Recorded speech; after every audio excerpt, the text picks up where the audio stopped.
हरे Krishna. Gita wisdom series में आप सभी का पुनः स्वागत है।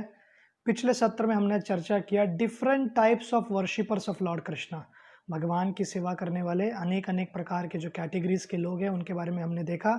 और फिर 15वें श्लोक में हमने बतलाया कि पूर्ण पुरुषोत्तम भगवान श्री कृष्ण के 3 काइंड्स ऑफ ज्ञानीज जो उनको वर्शिप करते हैं उनके बारे में वर्णन था।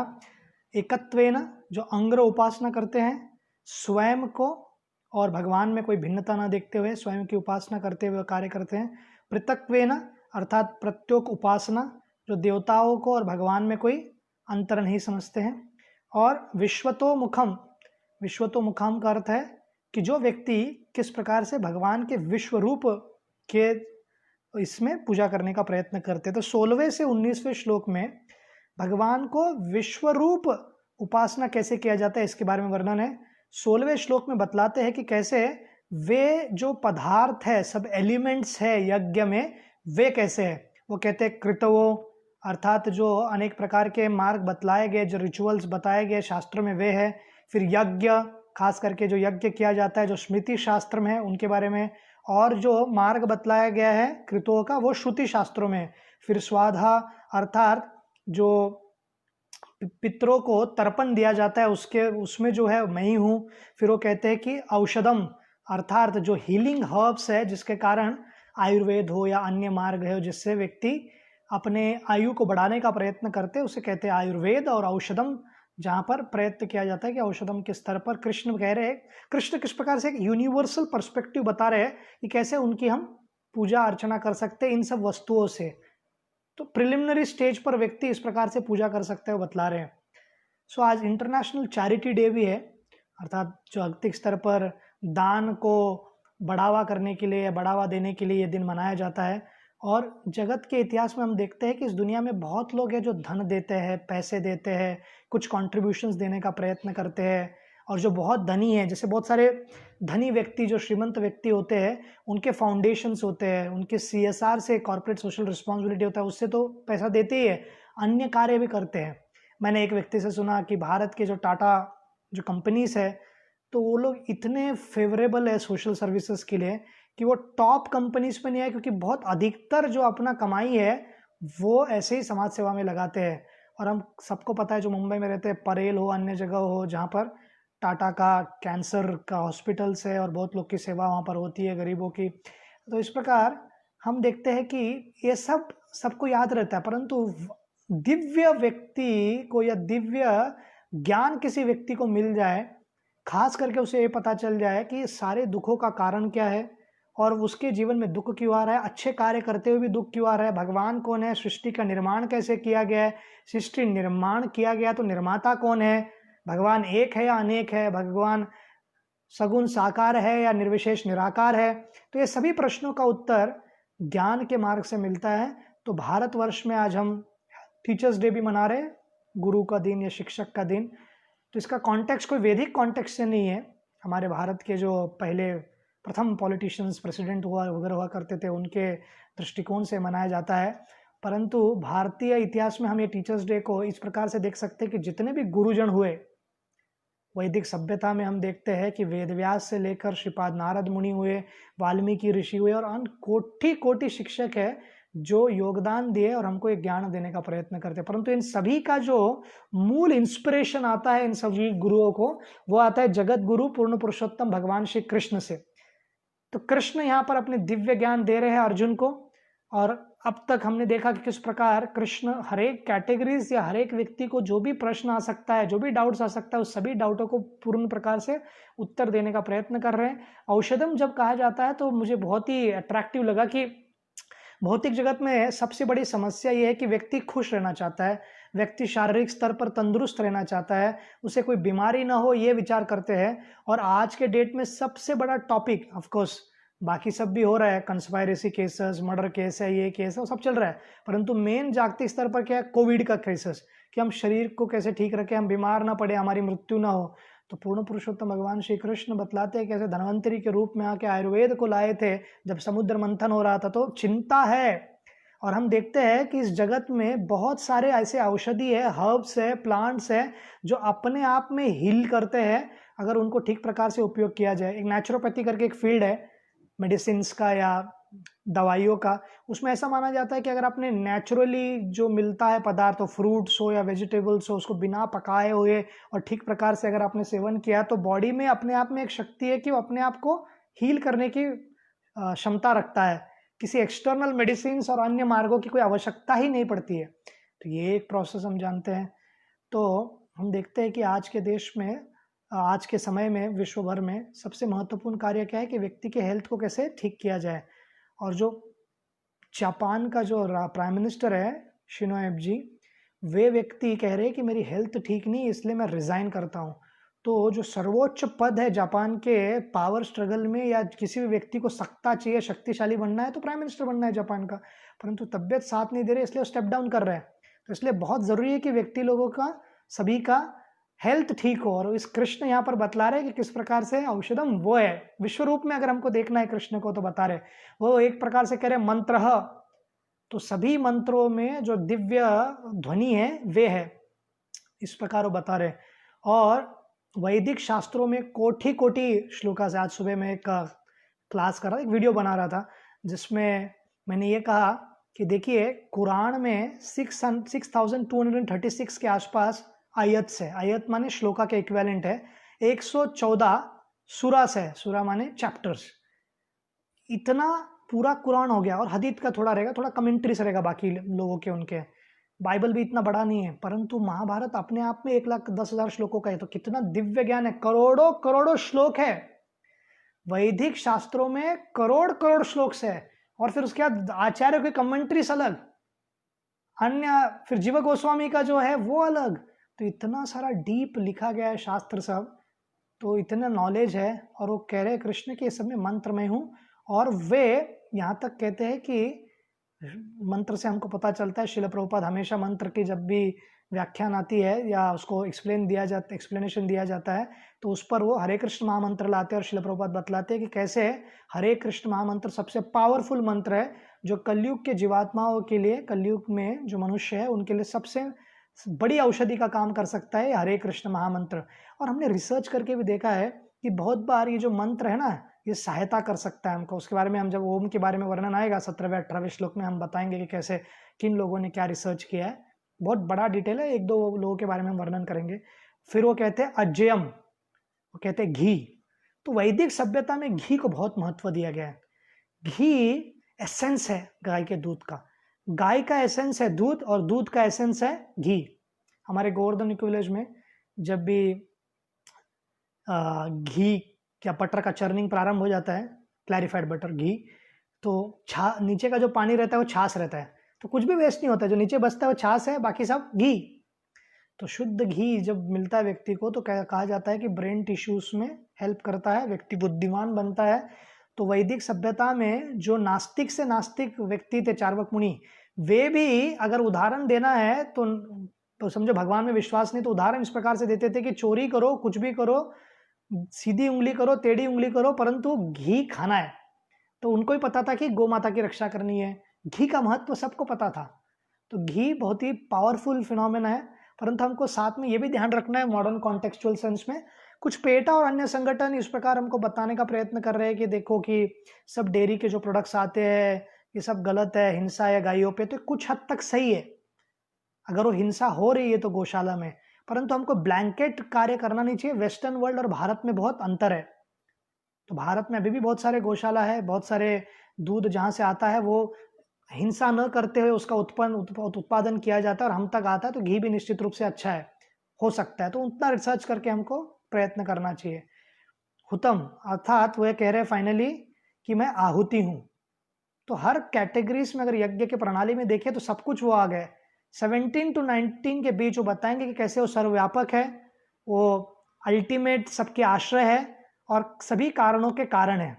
ईश्वर परम कृष्ण सच्चिदानंद विग्रह अनादिर आदिर गोविंद सर्व कारण कारणम। ब्रह्मा जी कहते हैं कि सभी कारणों के कारण पूर्ण पुरुषोत्तम भगवान श्री कृष्ण है। अभी 17वें श्लोक में वो बतलाएंगे कि कैसे सबके ओरिजिन है वो। पितामह यस्य जगतो, वो कहते हैं कि मैं पूरे जगत का पिता हूं। किसी राष्ट्र का कोई व्यक्ति को पिता घोषित किया होगा, परंतु पूरे जगत का कोई पिता किसी को घोषित नहीं कर सकता है, क्योंकि वो पूर्ण पुरुषोत्तम भगवान श्री कृष्ण स्वयं है। पर अनोखी बात यह है कि वो पूरे जगत के पिता है, परंतु वो हमेशा 15 वर्ष के ही रहते हैं, युवा, नव यौवनम उनका। तो बहुत लोग को ऐसा अंडरस्टैंडिंग है, और खास करके अब्राहमिक रिलीजन्स में जहाँ पे भगवान के फॉर्म को इतना रिस्पेक्ट नहीं दिया जाता है, उनको लगता है कि अगर भगवान दिव्य है, हम जो जड़ शरीर में है हम दिव्य नहीं है, तो निश्चित रूप से अगर भगवान को कोई आकार या रूप देंगे तो वो भी इसमें सीमित हो जाएंगे, वो तो दिव्य है। तो उनकी अंडरस्टैंडिंग नहीं है कि पूर्ण पुरुषोत्तम भगवान श्री कृष्ण के दिव्य शरीर भी हो सकता है भगवान का। तो वैदिक सभ्यता में हम जानते हैं और हम देखते हैं कि किस प्रकार से पूर्ण पुरुषोत्तम भगवान श्री कृष्ण के जितने भी विग्रह है हर एक विश्व भर के मंदिरों में, भारत में खास करके विष्णु के मंदिर हो, तो उसमें कितने सुंदर दिखते, कितने नवयौवनम लगते हैं। तो अब्राहमिक रिलीजन में अंडरस्टैंडिंग एक बहुत ही फेमस फोटो है जिसमें बादलों के यहाँ से आकाश से एक एकदम वृद्ध व्यक्ति वो हाथ दे रहा है मानव को। तो जो मानव है वो आदम से या कोई उनके पहले मौसेस से कंपेयर किया गया है, और वो उनको इस भौतिक जगत से निकाल रहे हैं अपने हेवन में, स्वर्ग में ले जाने के लिए। परंतु दोनों में अगर आप देखोगे तो जो मनुष्य है ना वो ज्यादा अट्रैक्टिव लग रहा है भगवान से, तथाकथित उनका जो अंडरस्टैंडिंग है भगवान से। पर वैदिक कॉन्टेक्स्ट में, खास करके भागवत धर्म में, भक्ति मार्ग में हम देखते हैं कि पूर्ण पुरुषोत्तम भगवान श्री कृष्ण बहुत सुंदर है। उनका सौंदर्य सबको स्तब्ध कर देता है, और वृंदावन में तो जमुना नदी फ्रोज हो जाती है, एक जगह रुक जाती है। सब प्राणी, अभी साधारणतः कोई भी स्पीशीज में एक ही देखकर शी को देखकर अट्रैक्ट होता है, शी ही को देखकर, अपोजिट जेंडर से एक दूसरे को देखकर अट्रैक्ट होते हैं। कोई भैंसा कोई पुरुष के प्रति आकर्षण हुआ है ऐसा आज तक सुना नहीं है। कोई भैंस कोई व्यक्ति को देखकर आकर्षित हो रहा है ऐसा कभी हुआ नहीं है। परंतु कृष्ण के सौंदर्य को देखकर मोर हो, हिरण हो, गाय हो, अन्य प्राणी हो, उनको देखकर आकर्षित हो जाते हैं। और झारखंड के फॉरेस्ट में 500 वर्ष पूर्व ये इतना बड़ा चमत्कार हुआ। पूर्ण पुरुषोत्तम भगवान श्री कृष्ण के स्वयं श्री कृष्ण जो श्रीमती राधा रानी के भाव और कांति में आते हैं चैतन्य महाप्रभु के रूप में, वो जब उस वन से जा रहे थे जो सदैव एक दूसरे के शत्रु के रूप में रहते हैं, सिंह और हिरण, वो एक दूसरे के सामने आ गए और एक दूसरे को आलिंगन करने लगे और चैतन्य महाप्रभु के सौंदर्य को देखने लगे। तो ये कब हो सकता है? जब पूर्ण पुरुषोत्तम भगवान श्री कृष्ण का जो सौंदर्य है वो दिव्य है। तो पिता हम यस्य जगतो है, बिल्कुल ही is the father of the universe, but that is not equivalent to his oldest और उनके दाढ़ी सफेद हो गए नौ यौवन में। माता धाता पितामह, अतः वो पितामह भी है, मतलब पूर्वज भी है, हमारे बड़े भी है, माता भी है, पिता भी है। तो हमारे हर घर में माता पिता पूजनीय है, उनकी पूजा करनी चाहिए, और जब तक हम इस जगत में हैं उनको निश्चित रूप से हमको सेवा करना चाहिए। परंतु एक स्तर में हमको ये भी समझने की आवश्यकता है कि सबके माता पिता श्रीमती राधा रानी और श्री कृष्ण है, सबके माता पिता सीताराम है, सबके माता पिता लक्ष्मी नारायण है, और इनकी सेवा करना हमको बहुत आवश्यक है।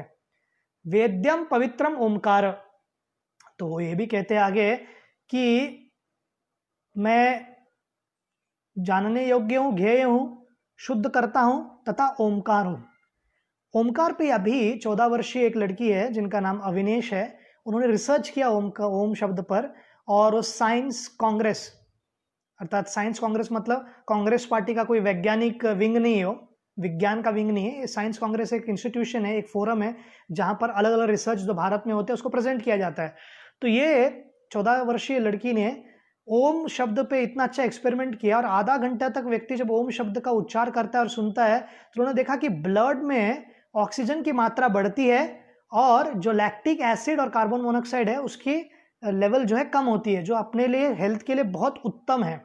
तो इस प्रकार उन्होंने किया, और बहुत सारे और रिसर्च किए गए मंत्र पे कि किस प्रकार वो अलग अलग वैदिक मंत्र हो, भगवत गीता हो, ये जब व्यक्ति उच्चार करते हैं, इनका रिसाइटेशन करते हैं तो मेंटल पीस आता है, जो व्यक्ति डिप्रेशन में उससे बाहर निकल सकता है। इस प्रकार के डॉक्यूमेंटेड फैक्ट्स एंड फिगर्स हैं।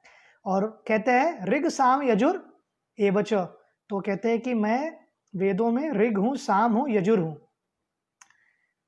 आगे 18वें श्लोक में कहते हैं निवासः शरणम सुहृत, वो कहते हैं कि मैं ही लक्ष्य पालन करता, स्वामी, साक्षी, धाम, शरणास्थली तथा अत्यंत प्रिय मित्र हूं। निवास शरणम सुहृत, प्रभव प्रलय स्थानम, निधानम बीजम अव्यम।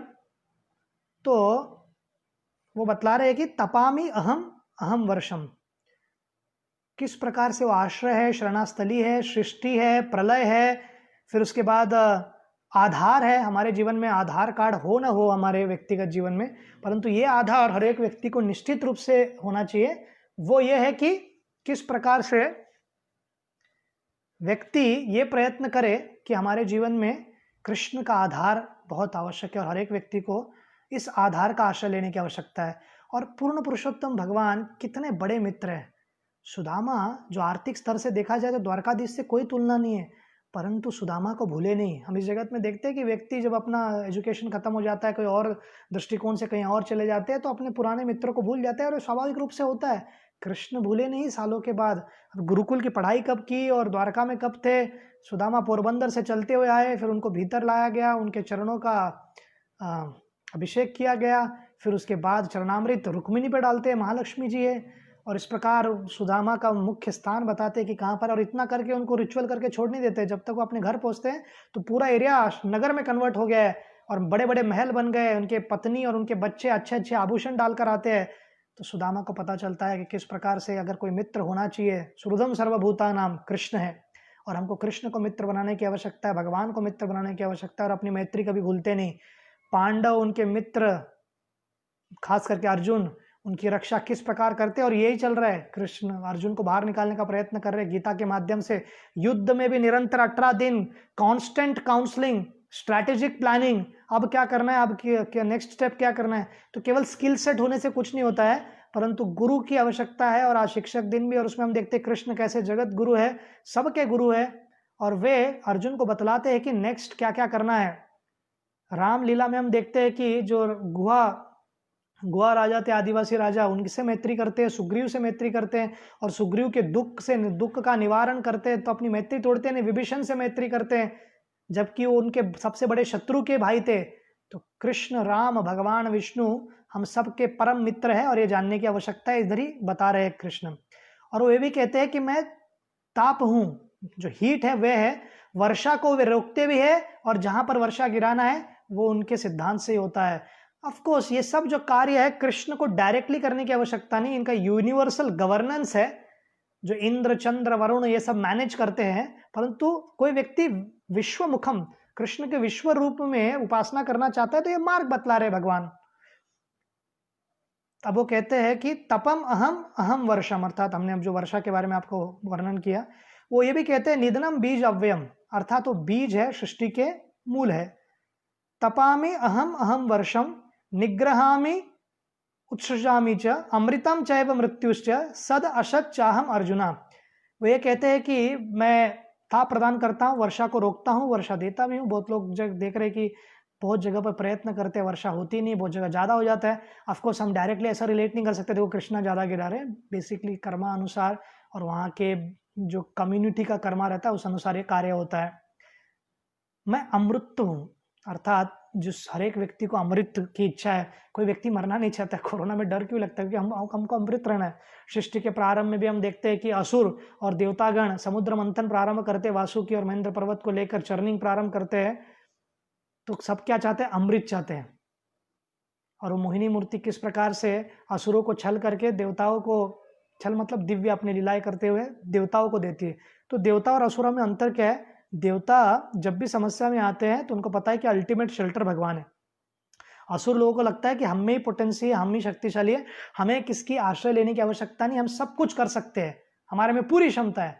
तो आसुरिक वृत्ति क्या होता है? भले आपके पास कुछ ना हो फिर भी आपका फॉल्स ईगो रहता है। तो ह्यूमिलिएशन और ह्यूमिलिटी में अंतर क्या है? मतलब पूर्ण प्रकार से अपमानित हो जाना या व्यक्ति का कैसे तिरस्कार होना, और नम्रता, दोनों एक दूसरे दृष्टिकोण से एक जैसा ही दिखता है, परंतु ऐसा है नहीं। False ego frustrated is humility. किसी का अहंकार को मरोड़ दिया जाए, उसे दुख पहुंचे, उसे कहते हैं ह्यूमिलिएशन। जैसे राक्षसों के सेंस में हुआ, वो फ्रस्ट्रेट हो गए, उनका पूरा अहंकार को फ्रस्ट्रेट कर दिया, इसलिए उनको लगा हमारा तिरस्कार हो गया। तो दुर्योधन के सेंस में अगर आप देखे जाए तो दुर्योधन का एपिसोड आता है जहां पर दुर्योधन मायावी, जो माया दानव है, उन्होंने बनाया हुआ वो राजधर्म जो बनाया गया था युधिष्ठिर महाराज का, उसमें उनको समझ में नहीं आता है कि पानी है, फ्लोर है, पाव रख देते हैं और गिर जाते हैं।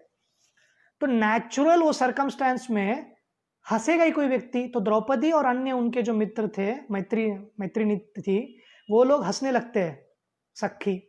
और ये देखकर दुर्योधन उसको ऑफेंस लेता है और युधिष्ठिर रोकने का प्रयत्न करते हैं, कृष्ण उनको रोक देते हैं और कहते हैं नहीं। तो कोई व्यक्ति कहेगा क्यों किया उन्होंने ऐसा? जनरली जो व्यक्ति अपने आप को बहुत महान समझता है, बहुत अहंकारी होता है, उसके साथ जब गलती होती है तो नेचुरली व्यक्ति चाहते हैं कि उसको एक लेसन मिले, उसको एक सीख मिले, वो सुधर जाए। दुर्योधन के कॉन्टेक्स्ट में भी यही था।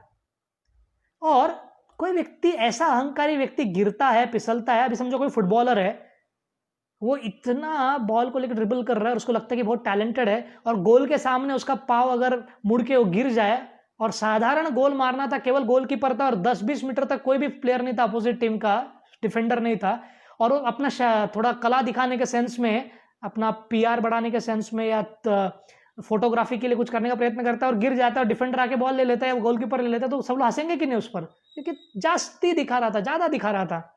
तो उसी प्रकार दुर्योधन के सेंस में भी यही था कि द्रौपदी नेचुरली वो सर्कमस्टेंशियल हंसी थी, पर द्रौपदी के मन में कभी ये नहीं था। और ये बहुत सारे आचार्य बाद में नाट्यक्रम वाले जो तथाकथित नास्तिक कमेंटेटर्स है, उन्होंने लिखा कि उन्होंने कहा कि अंधे का बेटा अंधा, ये कॉन्टेक्स्ट कहीं नहीं है, ये कहीं पर भी शास्त्रों में और उसके अनेक अनेक ट्रेडिशंस में कहीं भी वर्णन नहीं है, ये रॉन्ग फिनोमिना है, और ये अलग अलग सीरियलों में दिखाया जाता है। द्रौपदी ने ऐसा बिल्कुल नहीं कहा गया। तो यहां पर false ego frustrated is humiliation. अहंकार बहुत है, मिथ्या अहंकार दुर्योधन को, परंतु वो एक बार समझो उसका तिरस्कार हो गया या वो परिस्थिति में कुछ कर नहीं पाया, तो भगवान का आश्रय नहीं लेता। इनफैक्ट कृष्ण जब शांति दूत बनकर आते हैं तो उनको बंदी बनाने का प्रयत्न करते हैं। तो ऐसा ही कुछ कार्य भगवान के विरोध में कृष्ण जब वृंदावन में लीला है कि एकदम अपोजिट जाते हैं इंद्र के। अभी साधारणतः इंद्र को बहुत सारे सैक्रिफाइसेस मिलते थे, उनकी पूजा होती थी, परंतु पूजा से इतने आसक्त हो गए थे। प्रतिष्ठा हर एक व्यक्ति को आकर्षित करता है, तो इंद्र को भी आकर्षित करता था कि मुझे इतना प्रतिष्ठा है, लोग मेरा इतना सम्मान करते हैं, देखो यही मेरी पूजा करते हैं। तो एक है कि आपने गलती से उनकी पूजा रोक दी और गोवर्धन की पूजा करने को कहा, परंतु कर्म मीमांसा फिलॉसफी जो कृष्ण कहते नहीं कि वो एसेंस है गीता का, परंतु वहां पर नंद महाराज को मनाने के लिए वो फिलॉसफी कहते हैं कर्म मीमांसा, जैसे कर्मा के ऊपर है सब कुछ, बाकी वो क्या देते हैं, कोई यूनिवर्सल गवर्नेंस नहीं है, किसी व्यक्ति के कारण ये वर्षा नहीं होती है, आप मत विचार कीजिए नंद महाराज, ऐसे उनको कहते हैं। तो यहाँ पर हम देखते हैं कैसे कृष्ण, एक है कि आप फॉलो नहीं कर रहे, कोई कस्टम्स था बहुत जमाने से, अब उसको आप डिफेंड भी कर रहे हो, तो इंद्र को और गुस्सा है, और इंद्र इतना वर्षा कराने लगते हैं पर कुछ नहीं होता है। पर इंद्र और दुर्योधन में अंतर क्या है, इंद्र अपनी गलती को मानता है ना, false ego rejected is humility, और वो अपने रिजेक्ट करता है अपने अहंकार को, नम्रता पूर्वक हाथ जोड़कर सुरभि माता का आश्रय लेकर वो कहते हैं कि माता आप आगे जाइए, आप अगर मेरे साथ रहोगी तो कृष्ण आपके प्रति दया है, आपके प्रति प्रेम है, आप बहुत महान भक्त हो, तो मुझे भी क्षमा कर देंगे। तो दिस इज डिफरेंस बिटवीन राक्षस वृत्ति के लोग और जो भक्त होते हैं, कि वो गलती मानते हैं। तो गलती हुआ इंद्र जी द्वारा, पर उन्होंने अपनी गलती को माना और वहां पर अभिषेक करते हैं भगवान का, और उनको गोविंद टाइटल देते हैं। तो आप एक्चुअल इंद्र हो, और गोविंद कुंड का वहां पर अभिषेक होने के बाद निर्माण किया जाता है। अमृतम चैव च मृत्युश्च, देखिए तो कृष्ण कह रहे कि मैं ही अमृत हूं और मैं ही मृत्यु हूं। और आगे जाकर कहते हैं कि सदा अशच चाहम अर्जुना, तथा पदार्थ आत्मा तथा पदार्थ अर्थात मैटर और स्पिरिट, सूक्ष्म और जड़ दोनों मैं हूं। तो इस प्रकार कृष्ण 16 to 19 के बीच बतला रहे हैं कि कैसे कोई व्यक्ति उपासना करना चाहता है विश्वतो मुखम, या भगवान को विश्व रूप में दर्शन करके उनकी उपासना करना चाहता है, तो ये प्रोसीजर है, इस प्रकार आप याद कर सकते हो भगवान को। और जनरली हम जब जहां भी जाते हैं तो इस प्रकार 11th चैप्टर में वर्णन आएगा कि कैसे उनके विश्व रूप के बारे में बतलाया गया है, विभूतियों के बारे में 10वें अध्याय में वर्णन है। तो हम देखते हैं कि भगवान को हम निरंतर चिंतन कर सकते हैं। और चैतन्य महाप्रभु अपने उदाहरण से बता रहे, वो विश्वमुखम सेंस में नहीं है, वो हाईएस्ट स्टेज पर है, जबकि वो निरंतर कृष्ण के बारे में, जमुना के बारे में देखते रहते हैं। तो समुद्र को जब देखते तो उनको जमुना याद आता था। थोड़ा भी एक मिट्टी का थोड़ा सा चट्टान नहीं कह सकते, थोड़ा सा हाइट तक आया हुआ मिट्टी है, थोड़ा डोंगर की तरफ दिख रहा है, तो उनको लगता था गिरिराज है गिरिराज है, तो दौड़ते हुए जाते थे। तमाल का पेड़ दिख जाए तो चैतन्य महाप्रभु दौड़ते हुए जाते थे और आलिंगन करते थे, उनको लगता था पूर्ण पुरुषोत्तम श्याम सुंदर जी कृष्ण है। तो ये उच्च स्तर है, दिखता है विश्वरूप मुखम की तरह ही, परंतु ये स्टेज बहुत हाई है।